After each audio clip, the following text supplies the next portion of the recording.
Hello, everybody, and welcome to the final in our Youth in the City webinar series. I'm extremely grateful to everyone who has joined us for the past 6 weeks for this series. And I'm especially happy to be welcoming two speakers to talk about youth music in the city and youth leisure and youth cultures, with a particular focus on hip hop. As this is very definitely not my area of expertise, I'm going to pass you over to my co-organizer and chair for today's session, Brett Lashua. Thanks, Avril. Yeah, on behalf of my colleagues, Avril Keating and Caroline Oliver, I'd just like to welcome everybody to today's webinar. Very special thanks to our two presenters, Dr. Gabriel Dattatreyan and Dr. Dave Hook, who will be giving their papers in just a few moments. So thanks for joining us. It's a pleasure to have you here. Just as a quick overview of how we'll run the session, our plan is to have the two papers run consecutively. So we'll have Gabriel speak first and then followed by Dave. And each presentation will last between 15 and 20 minutes. If you have a question or something strikes you that you want to ask about during the presentations, we invite you to post the question in the chat channel on the side, or you can hold your question until after both presentations if you like. And after both speakers have had their turn, we'll open it up for a joint Q&A period. And hopefully there's some ideas that transect or cross-cut or span or bridge both papers. So it's my pleasure. I want to get out of the way and allow enough time for the presenters here. My pleasure to introduce the first presentation from Dr. Gabriel Dattatreyan. Gabriel is a senior lecturer in the Department of Anthropology at Goldsmiths University. He holds a joint PhD in education and sociocultural anthropology from the University of Pennsylvania. His audiovisual and written research engages with the ways in which digital media consumption, production, and circulation shape understandings of migration, gender, race, and urban space. His most recent book is The Globally Familiar: Digital Hip Hop, Masculinity, and Urban Space in Delhi, published by Duke University Press in 2020, although today he's going to be speaking about some of his earlier work in New York City. So over to you, Gabriel. Thanks for being here.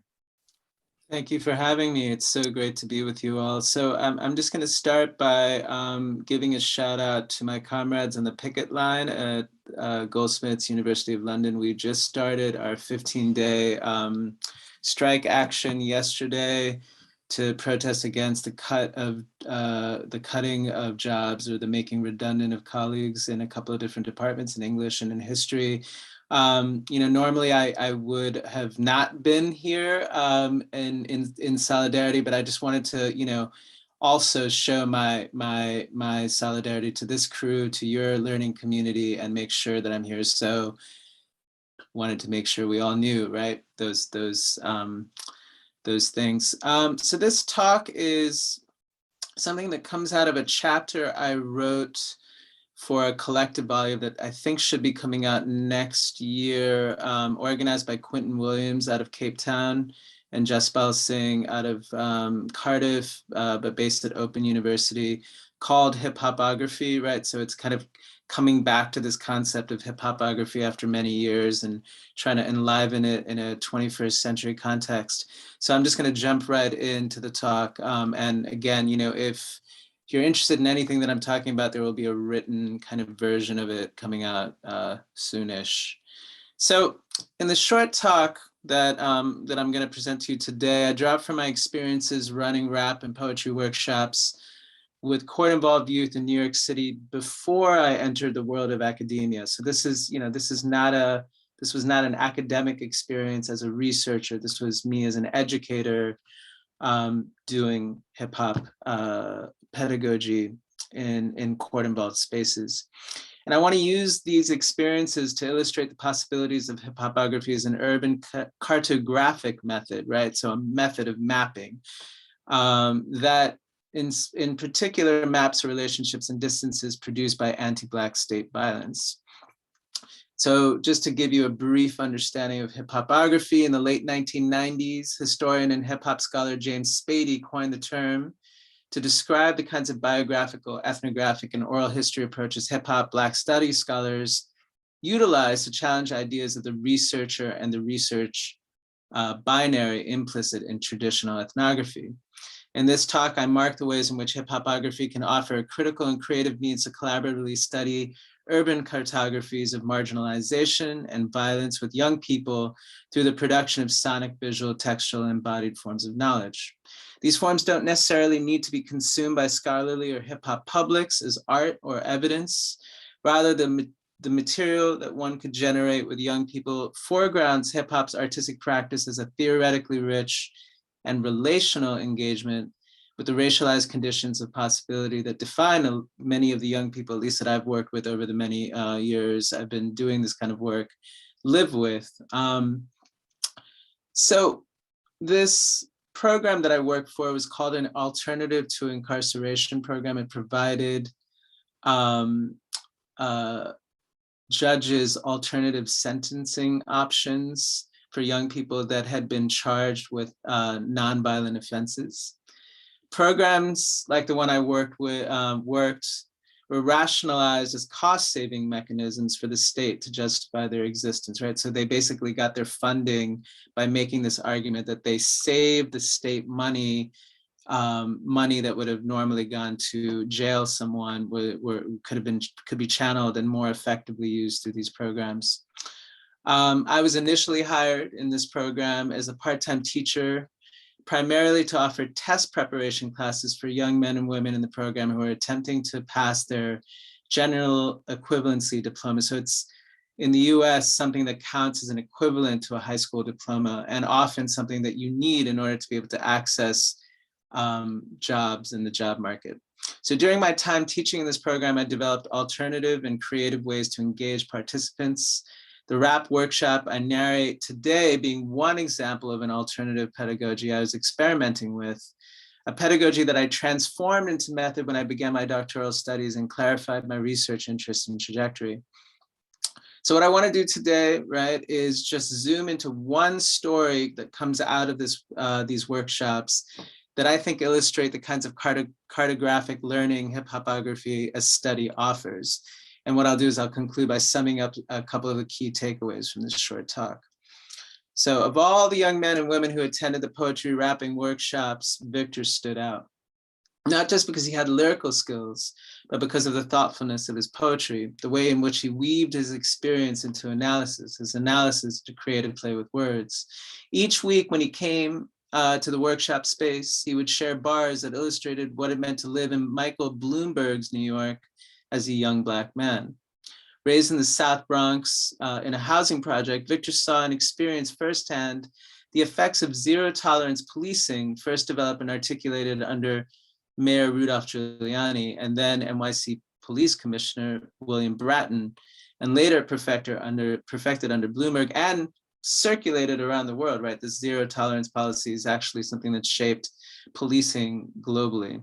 It was only when I started working for the ATIP that I was exposed to the experiences of young men like Victor that laid bare how much these laws were targeting the Black communities of NYC, and in particular, young Black men in these communities.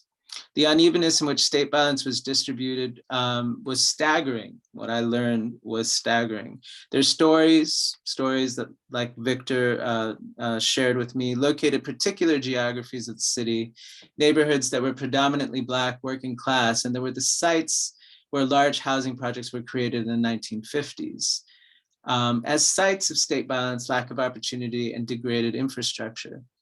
In the weeks that Victor was in our rap workshops, he would write bars that talked specifically about the neighborhood where he grew up in the Bronx. He would describe police vans and the way they would target groups of young men who were standing in front of their buildings located in a complex, the complex of housing projects that he lived in. He would weave these tales with anecdotes of life, joy, and laughter, moments he shared with his friends, a lover's note, a hopeful wish for his future. He would also fabulate, which is to say he would take part in the Black storytelling tradition of filling in the spaces where experience couldn't reach, but instinct drove him to describe what couldn't be seen, touched, or felt. As Saidiya Hartman reminds us, fabulation is to, quote, narrate a certain impossibility.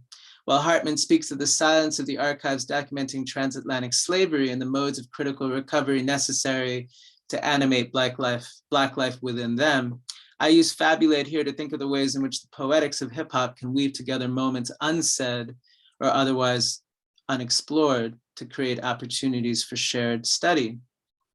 These opportunities were most evident in the way that Victor's bars for the other young men in the room who hailed from other parts of the city offered ways to understand their shared geographical experience from Victor's vantage point. The knowledge he shared was geographic. They certainly put my own experiences as someone who'd grown up in Flushing, Queens, into perspective and relief. Victor's bars inspired other participants to write and share their own experiences. And together we created a map of New York woven through our coming of age narrations through rap in the city. This poetic map located the city as a collection of places stitched together through hip hop. Our hip hop sessions revealed, as Seth Lowe argues, that places are about people's experiences of them rather than a container of bodies and discursive thought. By putting together these stories in relationship with one another and through our poetry, we studied effectively, the poetry we created, we effectively were able to kind of fashion a New York City study group documenting our relationships to space and one another.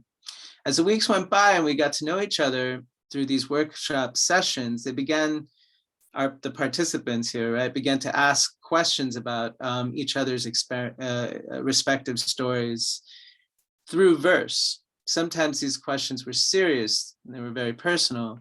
In other moments, they were playful and joking. In either case, they opened up opportunities to compare and contrast their experiences with one another and to discover the city through each other. What struck me was how through these sessions, we opened up a space to push past limited experiences of the city we called home. For instance, most of the young people I got to know in the ATIP program never left their neighborhood. Some hadn't even left their block. Traveling to the ATIP in Southern Manhattan already took them further afield from the New York that they'd known or they would ever have experienced to date. These journeys into the belly of the beast, the downtown court buildings that we together inhabited, made them vulnerable. Over the years I worked in the ATIP, many young people expressed to me their discomfort, the discomfort they felt on the trains as they were scrutinized and surveilled. Yet these journeys and meetings with other young people and with staff in the ATIP opened up the potential to learn about the city and each other. In our small writing workshops, they had the opportunity to discuss through creative play and shared study the shared and distinct geographies of New York that pushed them to imagine the city as a whole and to collectively articulate the shared limits of experience they had, as well as the rich everyday lives they lived. They also, and pertinent specific to this talk, pushed us to think about Blackness as an encompassing experience, one that defined their position on the geographical map of the city. Writing together revealed that one's proximity to Blackness was something that one could actually locate and recognize, especially when we consider policing and the carceral logic that define the city's spaces. One of the last times I saw Victor at a scheduled writing workshop was at a scheduled writing workshop, one of the last we held together as a group. It took place several days after the murder of Sean Bell by police officers in Queens. On November 25th, 2006, Bell, a 23-year-old Black man, was out with his friends on the night before his wedding. After a dispute in the club, Bell and his friends left the club to get in their car. A plainclothes police officer followed them out and called for backup on the suspicion that Bell and his friends were a threat, that they were armed. The police officers ended up firing over 50 rounds into the car, killing Bell and seriously injuring the other passengers. The police murder sparked outrage across New York, bringing to the surface the seething rage that zero tolerance policies targeting Black communities had fostered. Victor arrived late to the session. He immediately brought up the murder of Sean Bell and said he had a few verses to share. After he spit them, the room was silent. He then turned to me in the silence and said, "I don't know where we're supposed to go from here. What was the point of anything if as a young Black man, you could be shot for nothing on the eve before your wedding?" We ended up having a long session discussing police violence and its histories in New York in relationship to the scant opportunities for work available to young people in the city, particularly young Black men. On that day, study felt powerful, and study through verse felt even more powerful, right? but ultimately separating. Victor's bars commemorating Sean Bell's murder marked the boundaries of experience between the New York I and some of the Latinx youth participants inhabited, and his Black male experience of the city. These boundaries coincided with the histories of segregation and policing that divide the city into unequal terrains of possibility. Weeks passed, and Victor, who often stopped by my office, my office in the center, when he had to come to one of his mandated meetings or drug tests, went missing. After a month, he finally showed up to my office on the day before a court hearing. I had found out from the people in a SAT program. This is a longer story, so I'm just going to make it very brief. I had helped him enroll in at Columbia University that he had stopped attending that program weeks prior. When he came into my office, the first question I had for him is why? Why did he stop attending this program? Gee, you didn't tell me you'd be sending me to a school full of white people. That's where you want me to go to college. You go get a college degree. What if I met a white girl there? What do you think my moms would say to that? I can't go there. After he left my office that day, I sat with what he'd shared. I hadn't once thought that the opportunity I had so enthusiastically developed for him and some of his peers, the possibility to attend this program at Columbia University, which is up in Harlem, right, a gentrified section of uptown Manhattan, to even possibly get admission to this university's hallowed halls would be seen as a betrayal, a border crossing with significant consequences. Even with the sharing we did in our group Cypher, even with the experience I had of the city in the United States as deeply unequal and divided, I still offered him a narrative and opportunity of individual uplift that he felt separated him from his geographic location, the spaces he inhabited. Even more jarring was that in introducing him to the social geography of Columbia University, I had threatened his connection with kin. 1 month before he was due to graduate, I'm just wrapping up here, I got a call that I dreaded because of the frequency in which it happened. I was sitting at my desk at work when the phone rang, and one of my colleagues who worked in the legal team that advocated in the courts for our participants told me that Victor had been arrested. He was with a couple of his friends outside his building when a police van pulled up and grabbed all of them. Turned out his 2 friends were wanted for murder, and because he was with them, he was charged as an accomplice. Months later, I heard from his caseworker that he was found guilty and would spend up to 10 years in an upstate prison in New York State. So I want to leave you with 2 points to consider. The first is fairly, in some ways banal, right? It's a methodological point. In this talk, I've touched upon how hip hop's creative arts offer opportunities for shared or collaborative study with young people about the city in which they live. I've highlighted the critical geographic potential for knowing the city through creative production, the potentials for qualitatively mapping the spatial limits of possibility and aspiration through the poetics of rap, the potential for collaborative learning and knowing vis-a-vis Black popular cultural production, of course, extends beyond the poetics of mapping that I briefly illustrated today. To think of these opportunities for research as study reframes the relationships between ourselves and those who we wish to learn from, offering the potential for collaboration, one that I've since honed and developed during my ethnographic research on masculinity, race, and space in Delhi with the city's hip hop artists. Second, and for me at least, more importantly, I want us to linger for a moment on the kinds of violence that Victor's story teaches us about gendered anti-Blackness in the city, about spatial segregations, racialized policing, and about programs like the one I work for in NYC that seek to cultivate liberal forms of interest and uplift through education and even through the arts, without recognizing the positions young people occupy in the city are different than our own or what we might imagine are theirs. Victor and many of the young men and women I got to meet through that program taught me to listen differently, to pick up different frequencies of aspiration and struggle that map the potentials and threats of the city in ways that reveal a different way of seeing and being. And I'll stop there, but I think that set of lessons for me was incredibly important, both for my development as an educator, but also as a researcher, right? And going off into a new terrain of possibility for me, somewhat new in Delhi. And so, yeah, I will stop there. Thank you so much, Gabriel. Lots to consider, and I hope everybody's thinking through some of the points that you made, some of the provocations that you've offered, and formulating questions which we can come to when we get to that point in the webinar. At this time, I'd like to introduce the second presentation with Dr. David Hook, talking about, Dave Hook. I don't know why I said David there. Formalized you.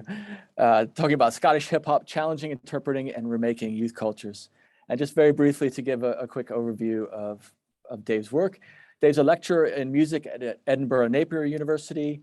He's a rapper, a poet, a songwriter, and a music producer, and his research focuses on hip hop, rap lyricism, identity, culture, and performance through creative practice. I think it's equally important to celebrate your work as a scholar and as a musician. You were the winner of the Best Hip Hop at the Scottish Alternative Music Awards in 2018. You've toured extensively throughout the UK and around the globe, both as a lyricist and as principal songwriter with the alternative hip hop group Stanley Odd, and as a solo artist, Solar Eye. So without any further ado, please welcome Dr. Dave Hook. Thanks very much, Brett. Cheers. And thanks very much to Gabriel as well. That was brilliant, really thought-provoking, and I certainly think there's lots of intersectional points that we can hopefully draw between the stuff that you were talking about and some of the things that I'm going to have a blather about as well. I'm going to try and not talk for too long here, folks, and keep things to the time that's allocated. So I'll just dive straight in just now. I mean, to sum up what Brett was just saying, yes, hi, I'm Dave and I'm a rapper. When you say that, certainly in Scottish culture, people often laugh like you've just made a joke. And I think that's quite revealing in and of itself in terms of some of the things I want to talk about in relating to what we think is possible within cultures that we exist in and societal pockets that we exist in, and how sometimes the definitions of where we're from and our identities and the people around us that define us also limit where we can go and what we can be. So that's kind of the core idea really that I want to have a wee blather about this morning, or this afternoon rather. Basically looking at Scottish culture as an insider of Scottish culture, and talking about some of the definitions of how we define ourselves and the limitations thereof, and also looking at hip hop culture as a global culture and how people that don't necessarily engage with hip hop culture might define or stereotype that, and then try to come up with an understanding of why sometimes folks might think those two cultures are incompatible. And use that as a way to talk about local and global culture. So that's kind of the broad idea of what I'm going to do. What I'm really going to do is talk about it for a bit, rap at you briefly, and then sort of deconstruct that or dissect that a little bit afterwards. So yeah, central to this really is a 16-bar verse that we can then talk about afterwards. Starting with who am I mean, particularly because I'm talking about this as Brett was saying, as an artist and as a researcher, then super briefly, like I was saying, I'm a rapper, I'm a musician.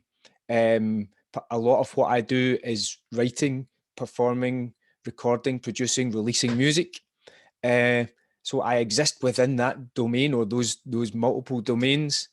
I'm also an academic, and how that came to be over time is maybe quite useful in ways to think about as well. So one of the first things that led me towards a path of scholarship was years ago now, when someone tweeted me. So I was added to say that at that moment in time, an American academic who's based at a English university was currently giving a presentation in Helsinki about me. And one of my contemporaries, a friend of mine, Loki, also known as Darren McGarvey. So that kind of opened up a whole conversation to me about the idea that on a global stage in hip hop studies, which is a growing international field, people could be talking about what we were doing on a local space that was and has always been an underground subculture in Scotland, and that to see that being discussed in a completely different space. which then opened up the question, well, if they can write about us and talk about us, can we write about us and talk about us? And led on to that conversation. So I then spoke to the academic in question, who's now a good friend of mine, Justin Williams, who's based at Bristol University. He's written a couple of really fantastic books. His first book, Rhyming and Stealing, about borrowing culture and hip hop, and his second most recent book, which just came out last year, Brit Hop, which looks at the politics, social and cultural critique, challenges and interactions that are happening around the UK from and with and by rap artists. So that led me on to this path of moving into conversations about research and academia through my practice, which takes me to this place of considering myself an artist researcher. Now, I think we're very fortunate to exist in a time where that's a thing that it's possible to be, where art is recognised as research rather than somebody has to make something and then someone else has to legitimately stamp it with authenticity in an academic field before it's worthy of consideration. So I just wanted to kind of talk through that process a little bit, because it's useful considering some of the other things that I'd like to talk about. What's happening here? What am I going to talk about for the next 10, 15 minutes? Well, I'm basically just going to look at lyrics and poetics. So rap lyrics coming from Scottish artists. Now, in the time that we've got, I'm going to focus mainly on a verse I've written myself, which allows me to look at it from a range of perspectives, and hopefully very quickly look at a couple of short verses from other artists as well, to add to that picture towards the end. So it's lyric analysis, poetic analysis, and then using that to investigate how are these words and pieces of music challenging, critiquing, and reimagining social and cultural norms. So how is the art being used to envisage what the culture should be like, or to critique the culture, or to challenge where it's not right? So those are the sorts of things that I'd like to talk about briefly. I'm going to use autoethnography as a way into this as well, which for anyone that's not particularly familiar with it, I mean, direct translation, the study of the culture of yourself,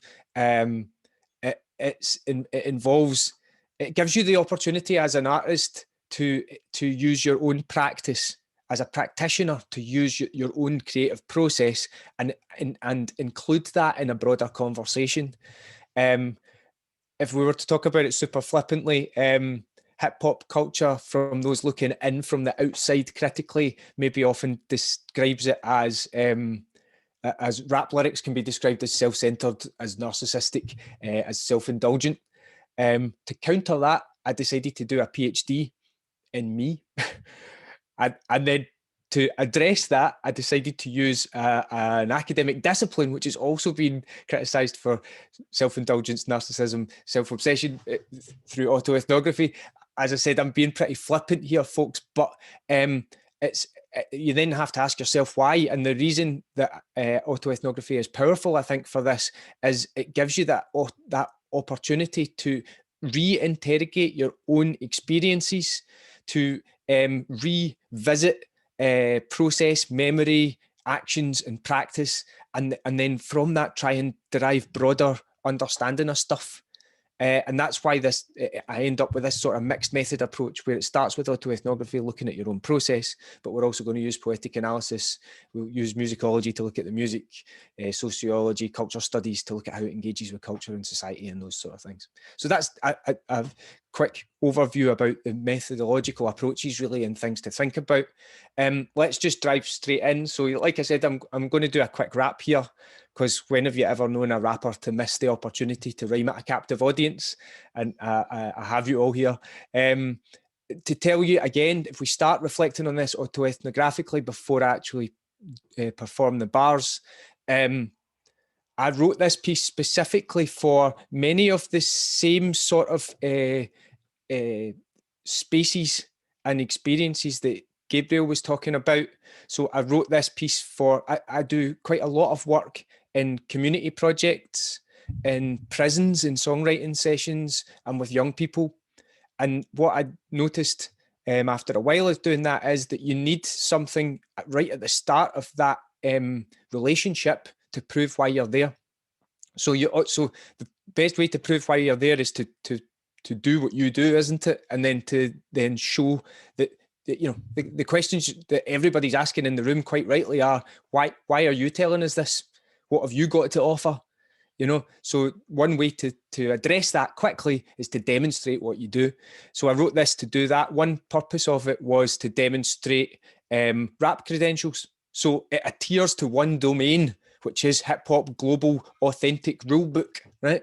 In terms of rhyme scheme format, it's 16 bars, all these sorts of things. It also adheres to other cultural domains, as I'll talk about, but there was a secondary purpose, which was to address the topics that I want to engage with. And in this case, it's about stereotypes.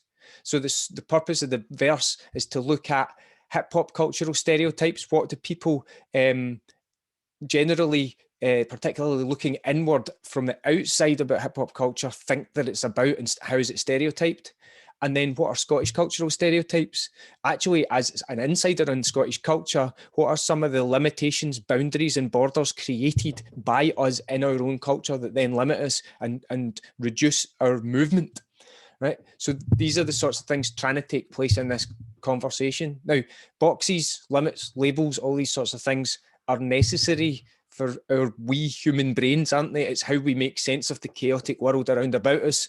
But as soon as we create these labels, categories, and so on, and definitions, they're also limiting and reductionist. They're saying, because you are this person, you cannot go here, here, and here. Because you grew up in this place, you cannot travel to this place, and this place. Because you did these things in your past, it precludes you from doing the following things in your future, all those sorts of things. So it's about addressing those stereotypes. Right, okay, and the piece is called Scottish People Can't Rap. So I'm just going to do the first verse of that. I'll put the lyrics up for you if it's helpful to follow them. It goes like this. Scottish people can't rap, they just canny, mate. You'd have to be half daft where I'm coming fae. Wains are more concerned with getting bevied underage, some are vain, half Jake, chapping doors and run away. They've got the gold watch, gold teeth, gin and juice. I've got the holy socks, cold feet, missing tooth. No diamonds, no swimming pools, just an endless list of things that I can never do. They've got the boombox and lino on the ground. I've got the sports socks and lighters for £1. They've got the low-ride Cadillac hydraulics. I'm trying to find my bus fare in my anorak pocket. Look at cat's deed, bowl cut. No fresh garms, no fam, no guap, no buzz. Hashtag penniless. Spending this 20 quid in a bevy while contemplating my empty fridge. Right, so that's the first verse of 3, which then leads on to do a similar sort of approach to talking about gender. And then the third verse talks about social class-based sort of issues. But that one particularly I'll focus on for just now, just for time reasons as much as anything else. If I break it down, and I'll just whiz through this, folks, again, so that we get through it. If I break it down to 8 bars, then we can just look at some of the things that are going on. If I look at it purely from a poetic analysis perspective, then we can look at how it's authenticating within different cultural domains.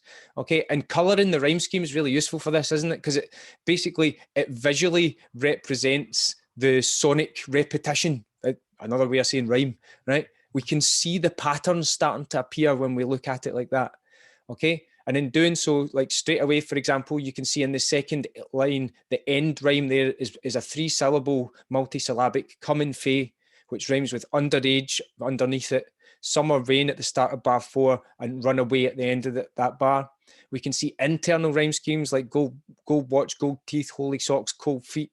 We can see rhymes being passed from space to space, right? Now, what's happening there are all the things that we do to authenticate our verse in purely technical terms, right? It's got global hip hop authenticity in its technical construction, the complexity, the multisyllabics, the internal rhyme schemes, the end stops, and so on and so forth.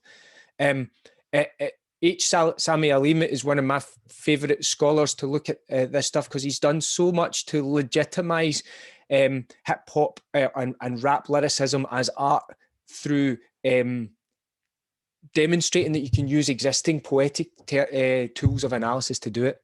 Okay, and in doing so, it demonstrates these rhyme matrices, as he calls them, that appear across the verse. So it's trying to demonstrate its hip hop authenticity through its technicality. At the same time, it's trying to address Scottish culture and represent Scottish culture through language, through dialect, through the representation of the words that are used and the imagery that comes up from it.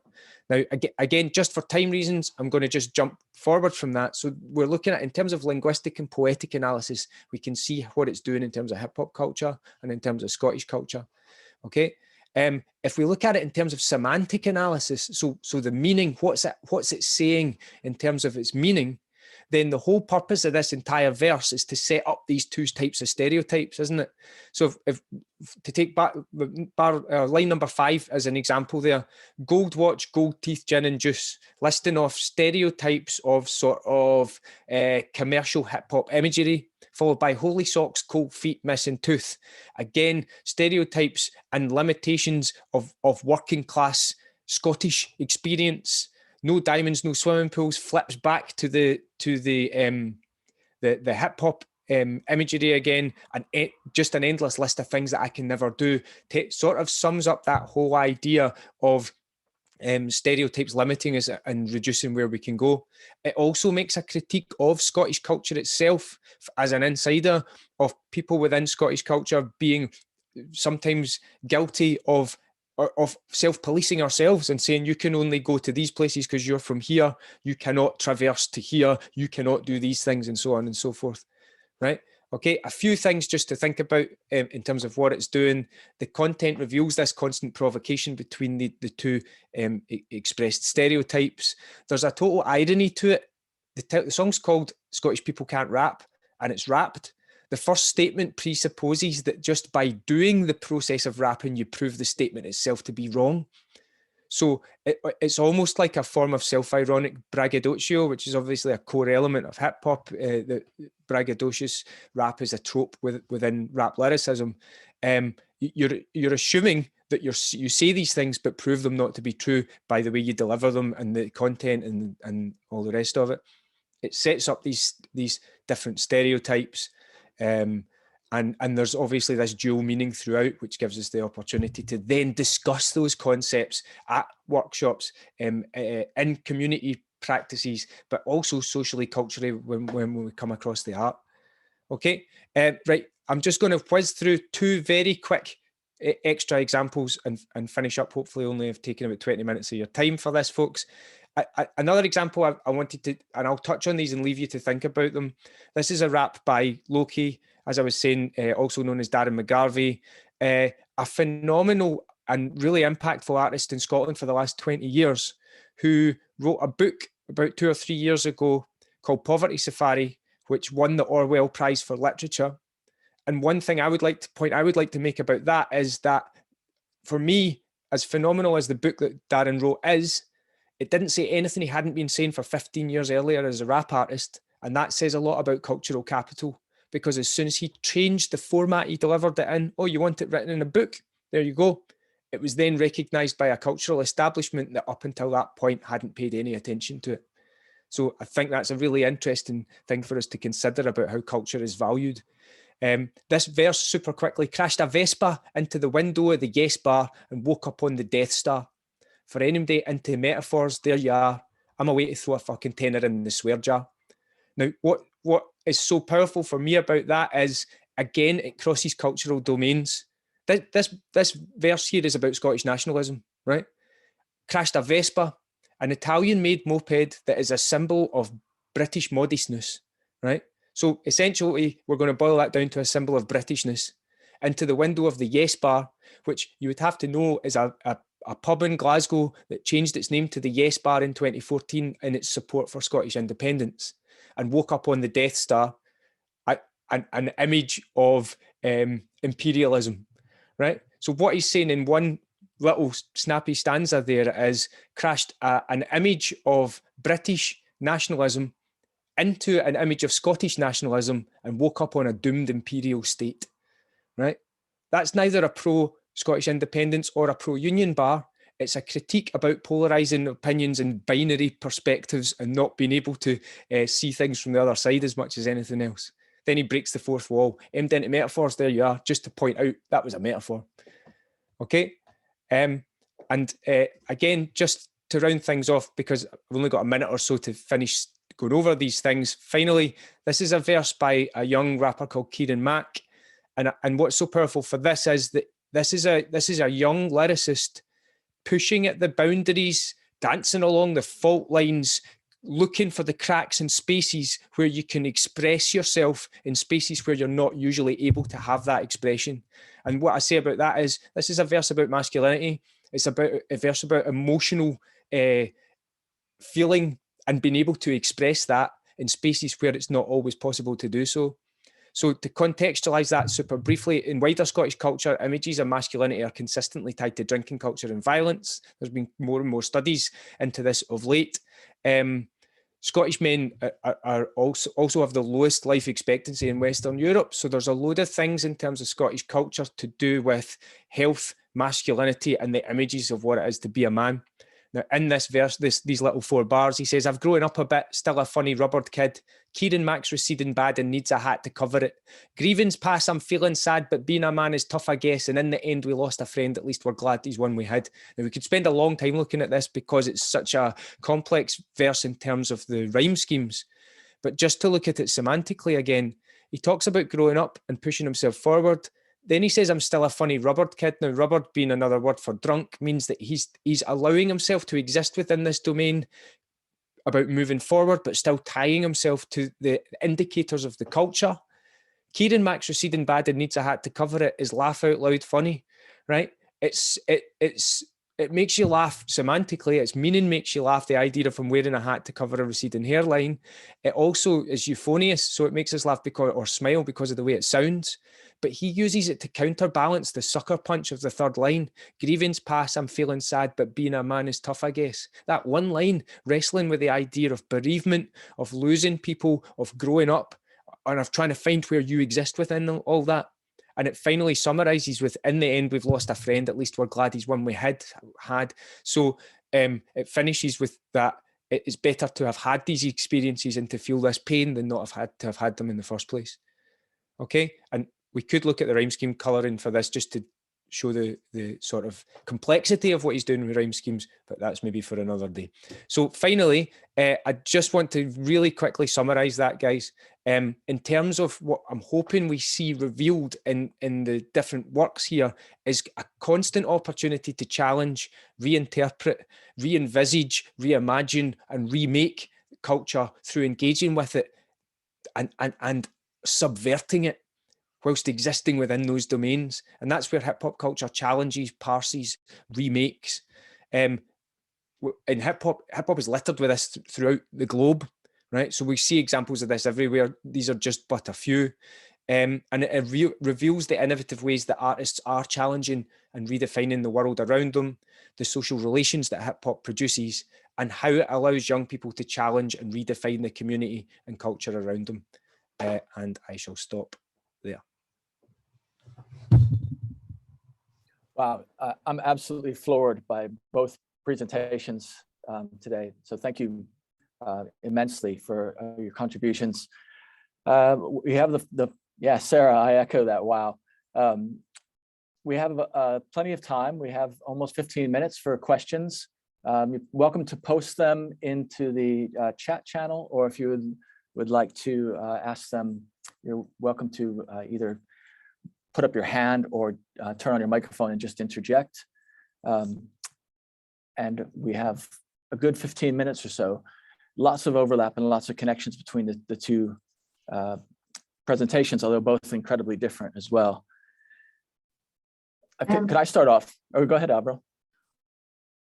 No, it's fine. I can't find the raise hand button, so I can't wait my turn. Okay, go ahead then. You're welcome to go first.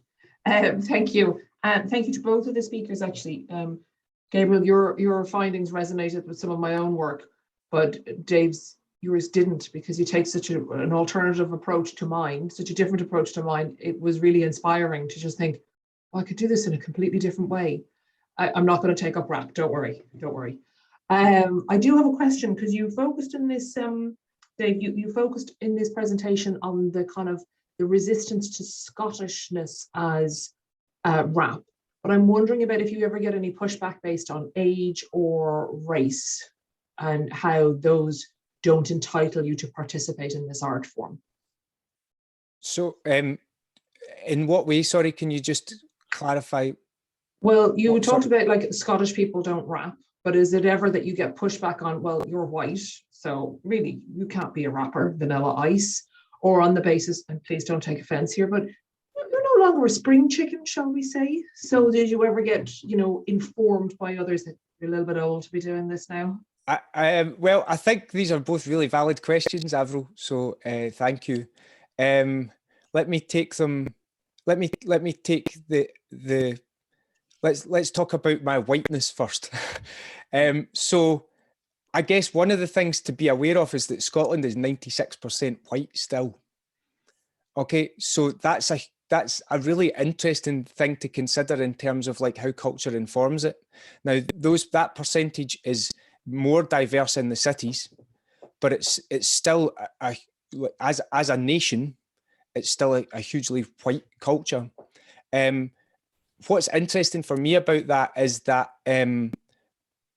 the indicators of authenticity historically in Scotland have been based on class in rap, in terms of how people express themselves. What I've found as an artist traveling outside of Scotland is that people are generally accepting of what you do based on your skill set and based on what you do as a performer, rather than based on what you look like. And that's been a really positive experience for me. What I would say is that the changing positive diversity of Scottish culture is that we're getting a much more diverse range of practitioners making hip hop in Scotland now than there were in the early years of hip hop. Hip hop's been around in Scotland since the early 1980s, as it has in most places around the world. But that it's a much more diverse culture at present, and actually it's also experiencing something of a cultural overground that it's never experienced prior to the last few years. And that hip hop seems to be being recognised as a legitimate musical art form in Scotland when it hadn't been in the past. So those are some of my experiences as a practitioner. In terms of age, I think the same thing probably goes along. Hip hop can only be calling itself a youth culture for so long, right? Right. It's recognised as being around at least since the early 1970s, depending on when you recognise it. Plus, if Jay-Z is 50 now, surely like he's still entitled to rap, so Yeah, shouldn't debar other people. Yeah, and I think you make a really interesting point there. Like, see, nobody has a problem with the image of Muddy Waters sat on a stool playing his guitar as he aged, right? But I read an article, a review of Jizza from the Wu-Tang Clan 10, 15 years ago at a Glasgow event where people criticised him because he brought a stool out and he sat down halfway through the performance. Right? It indicates how culturally ready we are for these different perspectives, right? But what we're seeing, I think, and Jay-Z's a perfect example, is hip-hop artists as they age who are finding new ways of presenting their aging and their development. So 444 is a brilliant example of that, isn't it? It's not still, Jay-Z redefines himself whilst staying authentic, right? And some artists, like Eminem would be a good example, tend to stay stuck in the image that they've created for themselves. And it then becomes very difficult for them to move forward with that. Actually, there was a really great article, I think it was by Mickey Hess years ago, about how Ice Cube's fans made it difficult for him to redefine himself as he was growing and changing, because he had done such a great version of presenting who he was when he was a younger man. Mm-hmm. So I think this raises really interesting conversations about how, like, what is hip hop and how do we allow it to grow? Or the relationship between age and music, because you could see the similar problem applying to Madonna and her role in culture, or perceived inability to give up and age respectably. Yeah, and totally. And I think like anything that stays stuck, stagnant, or fixed, it eventually that's a problem. It's problematic, isn't it? Like culture grows, moves, evolves, and changes. So I guess it's interesting to observe how hip hop is being redefined and allowed to be a culture that is more than just a youth culture. We have a question in the chat from Sarah about gender for Dave, but I want to hold off on that one just for a second, if I may, just to impose. I really appreciate the way that both presentations brought in the consideration of the complexity of the ideas and the knowledge production involved in hip hop, and what beyond the global superstars and the Scottish superstars, that is something that young people know and have a very intense form of visceral knowing about the city. So I just wanted to ask Gabriel first, and then Dave, you're welcome to chime in on this, about the way that hip hop operates as a mapping. I think that you described the project you were involved with in New York City, Gabriel, as a way of remapping the city through this fabulation. And the way that kind of mapping connected young people who maybe wouldn't have met each other otherwise because they weren't leaving their neighborhoods. And then I guess the bigger question is, does that kind of mapping, does it enable or empower a different kind of agency or not, as it may be, because of the constraints of the form or the genre? Gabriel first, and then Dave. Thank you for that. Yeah, really good question. I mean, I think, whether in my work in New York or in my work in Delhi in the hip hop scene there, I think, the kind of technologies of narration that hip hop provides, right, allows or enables this kind of, as I was kind of trying to describe very briefly, this kind of connection or connective possibility to start to emerge, right, between neighborhoods that are otherwise very much spatially divided. But other technologies need to be present there as well for that to become a possibility. So in Delhi, for instance, you need to have public transportation that enables the possibility for young people from one part of the city to traverse to another part of the city to be able to be in a cipher in the first place, right? Or you need to be able to have the 3G, 4G connection to be able to do a virtual cipher. So, when we start to think about space and narration and connection and cartographies, like all of these different technologies, the technology of hip hop as a form for describing / mapping, it has to be, it's contingent perhaps, right, on these other technologies. Dave, what do you think? Yeah, I mean, I totally agree. In terms of spaces that that connect and spaces that where boundaries throw up, I think it's interesting if we look at it at different eras in different periods in time. So there's been of late in the last few years, there's been a process of historicising hip hop in Scotland and capturing that history, because it's always been an underground subculture.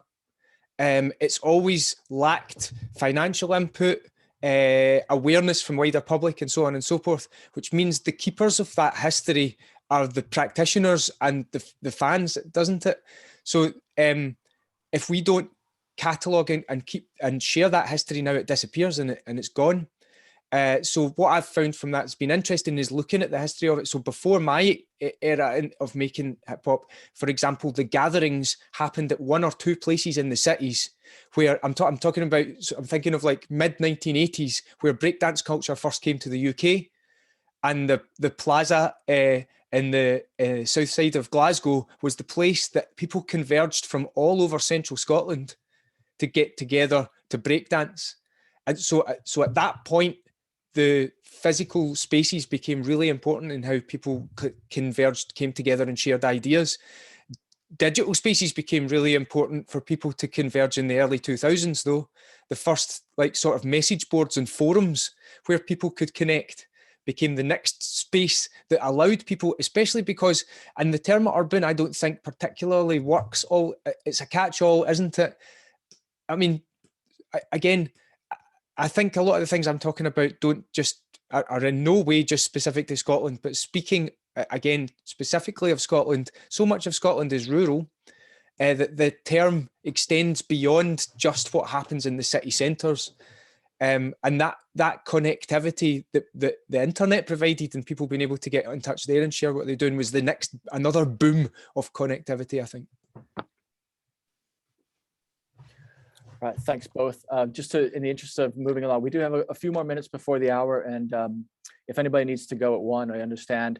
If both Gabriel and Dave are willing to hang out for a few more minutes extra, we can extend perhaps into overtime. There's a question from Sarah I'd like to return to about gender, and I guess this is a question we could ask both presenters to speak on a little bit. Sarah has asked about telling us more about gender and any differences in terms of how women are represented in the scene in Scotland, but I think that's a good question to pose also to Gabriel in terms of the work and the shared study that you were part of in New York City. So maybe Dave first on that one, and then over any further comments from Gabriel, please. Yeah. Also, great question, Sarah. Thanks. One thing I would say as a starting point for that, folks, is there's a brilliant short book just come out by an author called Aruza Qureshi, and she is a journalist and writer based in Scotland who's just released a short book called Flip the Script, How Women Came to Rule Hip Hop.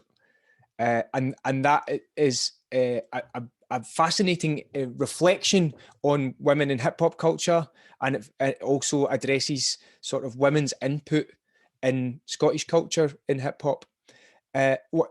What I would say about contemporary Scottish culture is it's really exciting to see. When I talk about the diversity in voices in Scottish rap at the moment, I'm certainly talking about the gender diversity as well, because I think no one would be surprised or likely to disagree with saying that hypermasculinity in hip hop, in large areas of hip hop culture, is a problem, and that masculinity in general has dominated the narrative of what hip hop is and the image of what hip hop is in a lot of spaces and places in hip hop's history. What became really interesting from that is one of the first hip hop practitioners that I know of is a woman called Shelto Mel, who's a breakdancer. But Mel reflects on the fact that as far as she's aware, in the 80s and into the 90s, there were virtually no female MCs. So it's brilliant to hear how those voices are diversifying. Nova Scotia The Truth was the winner of the Scottish Album of the Year last year. So that's a young female rapper, the youngest ever winner, and a really exciting, innovative new voice. Her name even symbolizing and signifying the new Scotland. So it's brilliant to hear these voices and where they're coming through, and what a diverse range of voices there are. I think, just sorry, Gabriel, one last thing, not to talk too much. One last thing I think is really interesting about that in a Scottish cultural context is I would almost say the lack of commercial success in rap in Scotland is part of the reason it's so diverse, because there's never been a sound that folks have chased or that's what's working, this is what it has to be. Thank you. Yeah, I mean, just in terms of gender, I think, we should just be careful to too quickly move from gender to women, right? And think about all of the potential ways we can think about gender and hip hop. So, one of the things I really appreciated Dave did, for example, is to think about masculinity and kind of self-reflexive ways in which hip hop artists in his context are reflecting on what it means to be a man growing up in a particular moment in time and a place, right? So that's also very much about gender and about gender formation. We also need to think about trans and non-binary positionalities, right? So hip hop historically has been a genre that has been cis male, masculine dominated, right? And, in the scenes that I've been a participant in, or I've done educational work in, or I've been a researcher in, or all three, I think, it's very much been a case where cis male hetero cis male kind of masculinity dominates.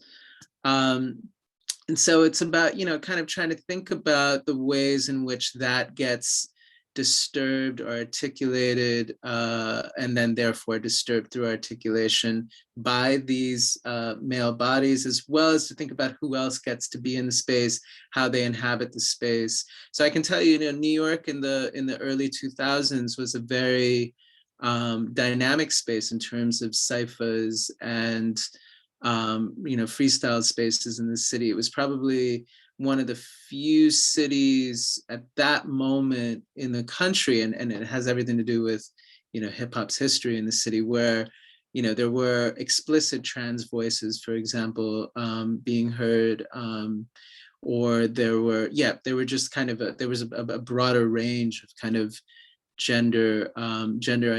differently gender identifying folks on the mic, right? Delhi was not the case. It was not the case that was that there was that kind of broad representation. It was very hetero male, cis male dominated. There was a few female MCs, a few female B-girls, self-explanatory, right? But by and large, it was masculine dominated. And so that tells us maybe something, you know, it's a reflection. I think what you were saying, Dave, about Scotland, and you brought in something really interesting, which was about capital and capitalism and hip hop, and how maybe that shapes who can participate or who can't. And I think that's important to kind of consider and think about.